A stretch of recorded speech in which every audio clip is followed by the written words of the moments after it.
नमस्कार दोस्तों, मेरे YouTube channel all in one state 2020 में आप सभी लोगों का स्वागत है। आज हम पढ़ने वाले कक्षा 10वीं प्रश्न वाली 3.6 का पहला सवाल। वैसे अधिकतर टीचर्स या अधिकतर स्टूडेंट इस टाइप के सवाल को छोड़ देते हैं क्योंकि कहीं ना कहीं एग्जाम के दृष्टि से ज़्यादा इम्पोर्टेंट नहीं है, लेकिन मैं इस सवाल को बहुत ही सरल करके बता रहा हूँ। हो सकता है अगर आप अच्छे पढ़ने वाले हो, इंटेलिजेंट हो और आपको हो सकता है फुल में से फुल मार्क्स चाहिए हो, तो आप सभी सवाल करें, कोई सवाल हमें छोड़ना नहीं है क्योंकि इम्पोर्टेंट अपनी जगह है लेकिन नॉलेज अपनी जगह है। तो यदि नॉलेज प्राप्त करना है तो आपको इस सवाल को भी करना है। तो ये सवाल को मैं बिल्कुल सरल करके बता रहा हूँ, ये आपके लिए है, सिर्फ और सिर्फ आपके लिए है, इसलिए मैं इस सवाल को बता रहा हूँ।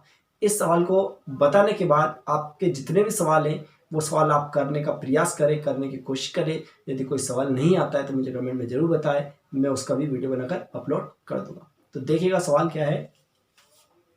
निम्न समीकरणों के युग्मों को रैखिक समीकरणों के युग्म में बदलकर, सबसे मेन इंपोर्टेंट बात क्या है इसमें देखिएगा, रैखिक समीकरणों क्या है, रैखिक समीकरणों के युग्म में बदलकर। ये बदलकर शब्द बहुत खतरनाक है, यहाँ पर ये ध्यान देना, ये बदलकर शब्द बहुत खतरनाक है।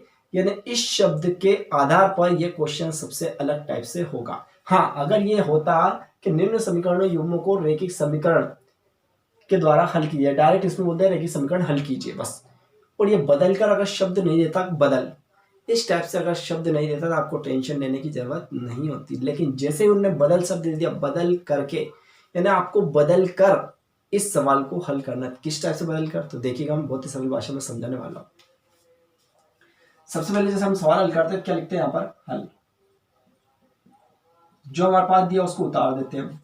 तो 1/2x प्लस 1/3y और बराबर 2, ये हमारे पास सवाल दिया हुआ है, ठीक। और चाहे तो हम ये भी लिख सकते हैं, तो 1/3x प्लस 1/2y और बराबर 13/6, यानी इस टाइप से हमारा सवाल दे दिया है। हम इसमें लिखते हैं सबसे पहले माना की, क्या लिखेंगे हम, माना की 1/x बराबर आप चाहे तो a माने, 1/y बराबर आप चाहे तो b माने, आपकी इच्छा के अनुसार है। क्या लिखना है आपको, 1/a बराबर x मान ले और 1/y बराबर b मान ले। आप चाहे तो a की जगह p भी मान सकते हैं, q मान सकते हैं, r मान सकते हैं, s मान सकते हैं, जो भी आपको अच्छा लगे मान सकते हैं। पर मैं आपके अनुसार, मेरे अनुसार a और b मान रहा हूँ। अब आप कहोगे सर ये क्यों माना, बिल्कुल आपके मन में क्वेश्चन है, तो मैं आपको क्लियर समझा रहा हूँ। 1/2x प्लस 1/3y और बराबर में 2, ठीक है। ये आपको समझाने के लिए यहाँ पर लिख रहा हूँ।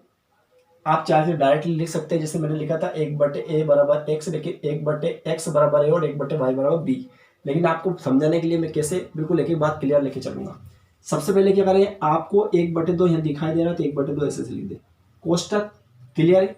अब ध्यान करें आप, ये जो x है हमारा नीचे बटे में, लेकिन ऊपर कुछ नहीं है, तो ऊपर हम क्या मन से 1 लगा सकते हैं क्योंकि ये x का बटे में है। ध्यान देना, ये बटा लिखा है, बटा, इसका मतलब क्या होता है, ये x हमारा बटे में था। इसी प्रकार हम इसको इधर लिखते हैं, जैसे 1/3 हम पहले से लिख लेंगे, और यहाँ पर देखो y बटे में कुछ नहीं तो मन से 1, और बराबर 2 जो चल रहा है वो इसको ऐसे ऐसे लिख देंगे। अब गौर से देखिएगा, 1/2 और 1/x, 1/3 और 1/y, इसका मतलब ये होता है अगर हम चाहें तो जैसे 1 का गुणा 1 में करेंगे तो 1 आएगा, 2 का गुणा x में करेंगे 2x आएगा, इसी प्रकार 1 का गुणा 1 में करेंगे 1 आएगा, 3 का y में करेंगे 3y आएगा, बराबर 2। तो कहने का मतलब ये देखिएगा पूरा ये आ चुका है, लेकिन समझाने के लिए मैं आपको ये लिख रहा हूं।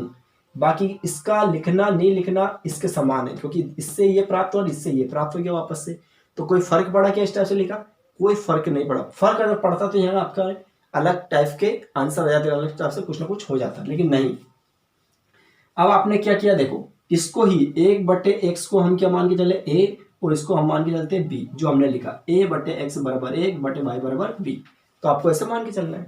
तो आप क्या करेंगे, 1/2 आपके पास एडवांस है, इस 1/x के स्थान पर हम क्या लिख देंगे, a लिख देंगे, प्लस इसी प्रकार 1/3 और 1/y के स्थान पर हम क्या लिख देंगे, b और बराबर 2। ठीक है, यहाँ तक क्लियर।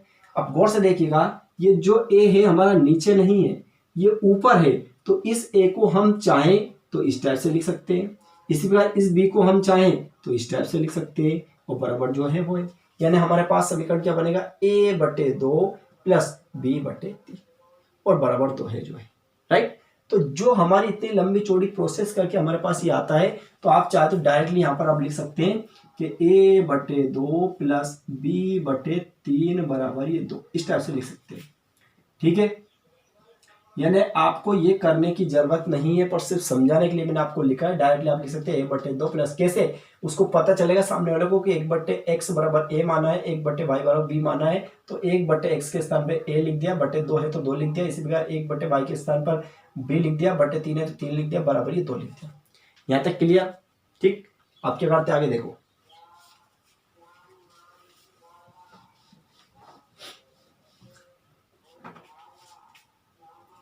अब यह क्या करना है आपको, यहाँ पर आप चाहे तो दो प्रकार की विधि का उपयोग कर सकते हैं। एक तो लघुत्तम विधि से कर सकते हैं, और डायरेक्टली मैं आपको बताता हूँ। देखो, आपके दिमाग में चलना चाहिए 2 को यहाँ से हम यहाँ रिमूव कर दें, यहाँ से हटा दें, ऐसा आपके दिमाग में चलना चाहिए। 3 को भी यहाँ से हटा दे, तो मान लो 2 को भी यहाँ से हटाए, 3 को भी यहाँ से हटाए, इसका मतलब 3 दूनी 6। तो हम क्या करेंगे, दोनों पक्षों में 6 का गुणा कर देंगे। इस टाइप से आप लाइन लिख देना। क्या लिख दोगे आप, दोनों पक्षों में 6 का गुणा करने पर, ठीक है, दोनों पक्षों में 6 का गुणा करने पर। अब देखिएगा, जैसे कि हमारे पास a/2 है, इसमें हम 6 का गुणा करेंगे, प्लस b/ हमारे पास 3 है, इसमें भी हम 6 का गुणा करेंगे, और 2 में हम 6 का गुणा। देखिएगा दोनों पक्षों में, इस पक्ष में भी 6 का गुणा, इस पक्ष में भी 6 का गुणा। तो अब देखिएगा आप, ये 2 से कैंसिल हो जाएगा, कितना जाएगा 3, और 3 से कैंसिल हो जाएगा, कितना जाएगा 2, और इधर 6 दूनी कितना जाएगा 12। तो हमारे पास क्या प्राप्त होता है, 3, तो 3a, इधर 2 तो 2b। तो हम ये लिख देंगे 3a प्लस 2b, और बराबर कितना जाएगा 6 दूने 12, ये 12। तो इस प्रकार से हमारे पास समीकरण 1 प्राप्त हो जाता है। अब जिस प्रकार हमने समीकरण 1 प्राप्त करी, उसी प्रकार से आपको समीकरण 2 भी प्राप्त करनी है। कैसे, ये भी देखिएगा। वापस देखें अब क्या करना है हमें, जिस प्रकार हमने ये प्राप्त करा वैसे। तो हमने पहले मान लिया था 1/x बराबर a और 1/y बराबर b, हमने माना था। तो इसी प्रकार हम इसको क्या लिख सकते हैं, गौर से देखिए। तो 1/x मतलब a/3।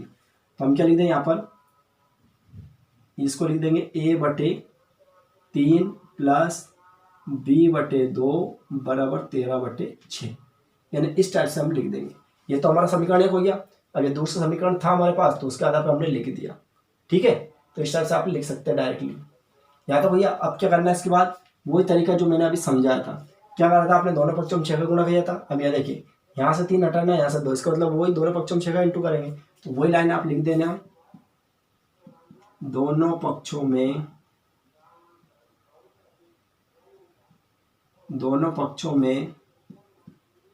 6 का गुणा करने पर। अब 6 का गुणा करेंगे हम, तो 6 का गुणा कैसे करेंगे देखिएगा।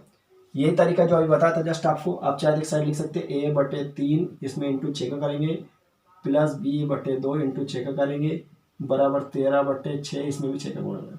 दोनों पक्षों में 6 का गुणा करना है। मैंने बताया a/3 इंटू 6 कर दिया, प्लस फिर b/2, इसमें भी 6 का इंटू कर दिया, 13/6, इसमें भी 6 का गुणा कर दिया। तो ये कट जाएगा, 3 एकम 3, 3 दूनी 6, 3 एकम 2 होती है 6, है ना, और 6 से 6 कैंसिल। तो क्या बचेगा हमारा 2a, क्या आएगा हमारे पास 2a, प्लस क्या आएगा 3b, तो 3b बराबर 6 से 6 कैंसिल होगा, क्या बचेगा 13। ये समीकरण 2 है, ठीक। अब ये हमारे पास जो समीकरण 1 और 2 आता है, इसको अगर आप चाहें तो विलोपन विधि से हल करें, आप चाहे तो प्रतिस्थापन विधि से हल करें, और आप चाहे तो बीजगणित विधि से हल करें। जैसा आपको अच्छा लगता है, जैसा उचित लगता है, जो कम समय में हो जाए, सरल लगे, उसी विधि से आप कर सकते हैं। तो देखिएगा मैं करके बताता हूँ कैसे करते हैं इसको। मैं करता हूँ प्रतिस्थापन विधि से। तो प्रतिस्थापन विधि से करने के लिए सबसे पहले हम लिखते हैं समीकरण 1 से। समीकरण 1 उतारता हूँ कि क्या है, 3a प्लस 2b बराबर 12, ठीक। कैसे बताया था, सबसे पहले बराबर नीचे बराबर लगाया, 12 के नीचे 12 लिख दिए, 2b 2a, ये प्लस के इधर गया माइनस के 3a, यहाँ पर 2 आ रहा है, तो हम क्या लिख देंगे b बराबर 12 माइनस 3a, और बटे में क्या जाएगा 2। ये हमारा समीकरण 3 बन गया, क्योंकि हम प्रतिस्थापन विधि से हल कर रहे हैं। अब जब 3 आ गया, 3 का मान क्या रखना है आपको 2 में, तो यहाँ लाइन लिखना पड़ेगा आपको, समीकरण 3 का मान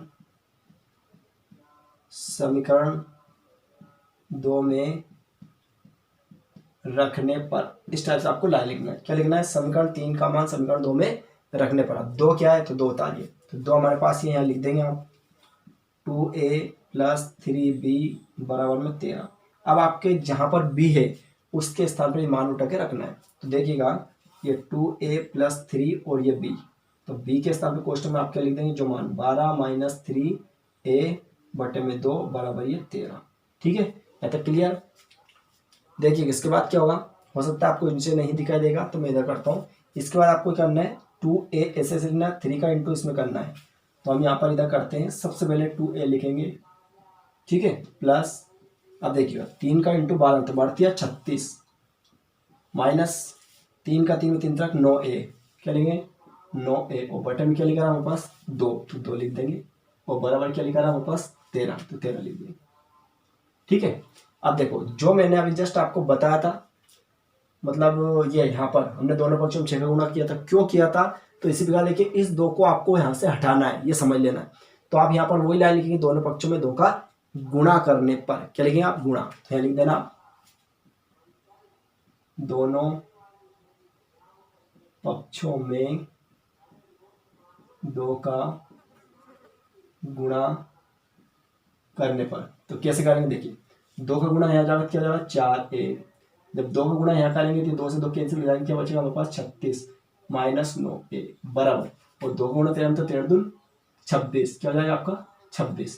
क्लियर है? अब देखिएगा ये 9a और 4a ये दोनों घट जाएंगे, तो 9 में से 4 घटाएंगे, क्या बचेगा? माइनस के 5a बराबर में 26, और ये प्लस के इधर जाएंगे माइनस के 36, तो माइनस के 5a बराबर 36 में से 26 घटाएंगे तो माइनस के 10, तो a बराबर हो जाएगा माइनस के 10 बटे में माइनस के 5, माइनस माइनस कैंसिल, 5 घटाए 5 दून 10, यानी a बराबर कितना का? 2। ठीक, अब गौर से देखिएगा, अभी हमारे पास a का मान प्राप्त हुआ, b का नहीं हुआ। तो अब हम क्या करेंगे? जब प्रतिस्थापन निर्दिष्ट करते हैं, मैंने आपको बताया सबसे पहले समीकरण 1 का उपयोग करते हैं, 1 का होने के बाद फिर 2 का उपयोग करते हैं, 2 का उपयोग होने के बाद फिर 3 का करते हैं। तो इसका मतलब जो a का मान आता है हम क्या रखेंगे?